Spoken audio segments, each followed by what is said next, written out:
Hybrid work in the Philippines is surging, with 52% of employees now working in hybrid setups.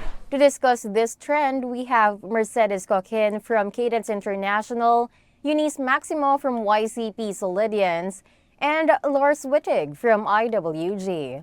Welcome, everyone. Starting with this question, what changes can we expect in work dynamics as companies shift to hybrid setups? Hybrid work is really transforming how we approach work. For starters, it's making jobs more accessible to people outside of big cities like Metro Manila. Companies can now hire talent from rural areas, which wasn't as easy before.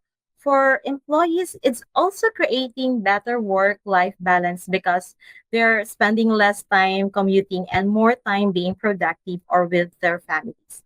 And let's talk about Manila's traffic. It's no secret how bad it is.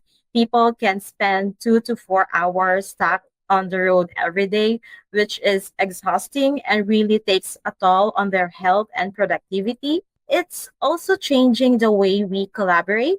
Companies are relying more on digital tools and flexible schedules, which means teamwork is evolving. Leaders now have to make sure everyone feels connected and engaged, whether they're in the office or working from home. And the great thing is, the data show it's working. Employees are happier, healthier, and even more productive with these kinds of setups. The hybrid setup has redefined borders we once thought were fixed. And this has brought fair opportunities for everyone. For example, in our teams, we have several nationalities working together from different offices for just one project. They are collaborating with people from different cultures, with different tastes, different expertise, and each bringing unique flavors and fresh perspectives to the work. It's like adding spices to a recipe. Each one elevates the experience.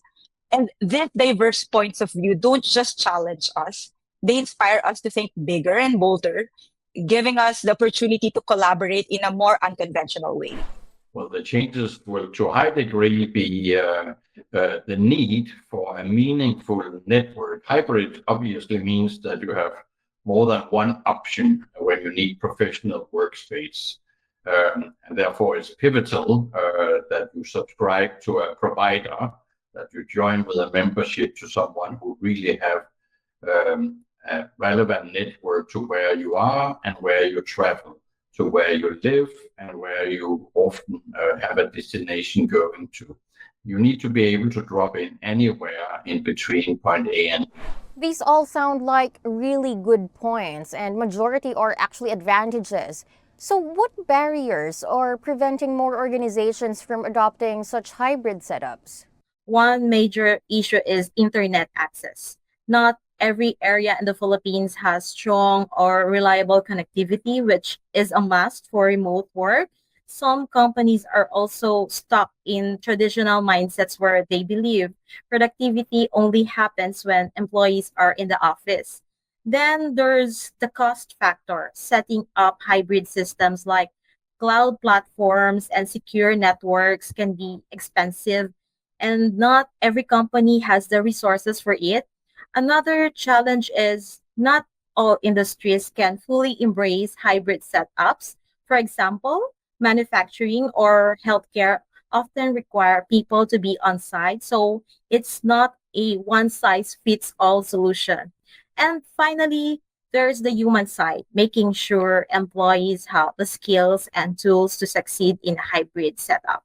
Training and tech investment are crucial to make this transition smooth. Some professionals or employees can sometimes paint a perception that doesn't align with their reality. That's why it's crucial for managers or the leaders to focus on actual work output, not on the person.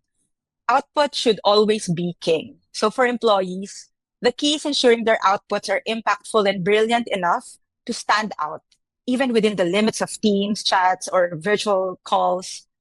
And of course, the hybrid setup comes with its own challenges, particularly when it comes to building stronger, deeper connections with your peers. But if leaders can build a culture that sees hybrid work as an opportunity rather than a roadblock, it becomes a powerful advantage instead of a barrier. We have to focus on finding strength in this new way of working. Well, I don't see any barriers. If I should elaborate further on the growth and what is driving it, here in the Philippines, where I'm based, the country has a tremendous economic growth, and it is sustained year on year, and the World Bank is projecting it to continue at around 6%, which means that more and more people are now finding employment. What is interesting, though, is that as the companies are employing more and more people, they tend to downsize their conventional office space. So that means two things. Number one is, how can you employ more people but have less conventional office space available? Well, that's obviously because you are gravitating over to the hybrid working model. And then at the same time, it means that a lot of the developers and landlords are now seeing, for the Philippines at least, significantly higher vacancy rates than what they've been used to in the past several decades. So with much more vacancy, we see that the investors, the developers, the landlords, they are trying to, I would call it, reinvent their buildings. So in order to sustain this, what role should government and even institutions play in sustaining hybrid work? First, we need better internet access nationwide. Reliable connectivity is the backbone of hybrid work, especially for people in rural areas. They should also consider creating policies that protect hybrid workers, like ensuring fair pay and clear rules about working hours, incentives for business that adopt hybrid setups, especially those hiring from underserved regions, can really help too. On the education side, institutions should focus on teaching digital skills so students are ready for hybrid work when they graduate. And lastly, partnerships between the public and private sectors can accelerate progress. For example, telecom companies and schools can work together to build the infrastructure and training programs needed to make hybrid setup successful in long term. So the most important thing for institutions is also to define their hybrid culture to ensure everyone's on the same page. For example, whether online or in person, if you have a go-getter mindset, you should be unstoppable, and that should reflect in the work you bring to the table. Even if you're in a fancy office, dressed in your best corporate outfit, if the mindset and brilliance aren't there, it's not a win. Where you are doesn't define your output. And we can see it all now. The hybrid setup has opened so many doors, especially for Filipinos. Remember, Says, how it used to feel like being a Filipino outside Manila put you at a disadvantage?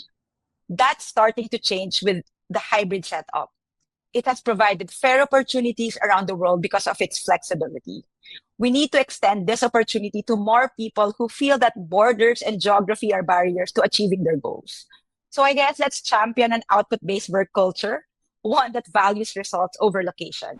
First of all, in the Philippines, the government has been very accommodating for the flexible working, for the ability to register a business based on a virtual office. You are not required to necessarily have a physical office. You can have the address only, which is one kind of membership that we offer. So they're very accommodating.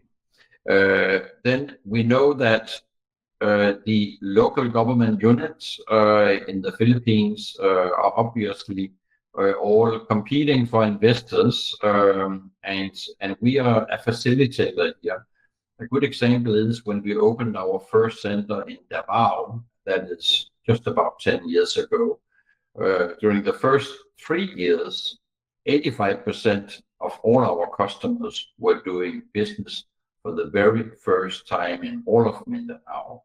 So basically, we are helping the government in inclusive growth. In our case, we have about 20 plus locations at Metro Manila, but it's not limited to the CBD areas. We also in the fringes. We are closer to where people live, also outside Metro Manila, in the outskirts of Metro Manila, where it actually has turned into the provinces. We also have centers there. And then we are just opening more and more centers. I have in the last 3 weeks opened centers in Cagayan de Oro as well as Baguio, as well as yet another one in Metro Manila, namely in Mandaluyong. Thank you so much for joining us today and for sharing your insights, Sedi, Eunice, and Lars. Thank you for having me. My pleasure. Once again, those were Mercedes Cochin, researcher at Cadence International Philippines, Eunice Maximo, partner and head of creatives at YCP Solidians, and Lars Wittig, country manager Philippines, senior vice president APAC North IWG. For more news, visit AsianBusinessReview.com.